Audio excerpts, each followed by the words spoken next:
I went home after the last visit and I read all that information that you gave me, and I've spoken to my husband and I've decided I'm going to give it a go. I think I really want to get off the temazepam. I'm just worried if I can do it though. I mean, it doesn't sound like it's very easy. Well, I just want to pause and honour your courage. It takes guts to do this. It's been part of your life for 20 years.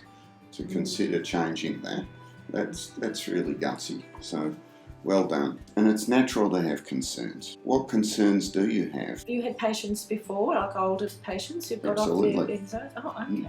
Yeah, I'm interested if you've ever missed a tablet and seen what happened. I think I just missed them for the first day. I was all right, but the second day I just felt like I had the flu. I was awake all night and I just thought, oh God, I just can't cope without the sleep. I just have to get back on them. And so I just started taking them again. Those are typical symptoms. So that's not what we are going to be doing. I don't want to do that again, doctor. I couldn't cope with that, So. And I think the place to start is for me to refer you to a psychologist, build up your skills through seeing the psychologist and working with them. And then when you feel ready, start to reduce the medication. The key thing is we'll take this at your pace.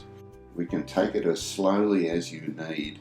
All right, well, I'm willing to give it a go, but I just don't really believe that this new therapy thing is going to be as good as the medication. But anyway, if we can have a go, and I'm willing to try. Look, I understand, the devil you know and the devil you don't. I've known you a while and I'm confident you can do this. And there are some new skills to learn that you probably haven't thought about. I'll organise a referral to the psychologist and you feel ready to start reducing, come back and see me and I'll give you some instructions on how to start. You can do this. Okay.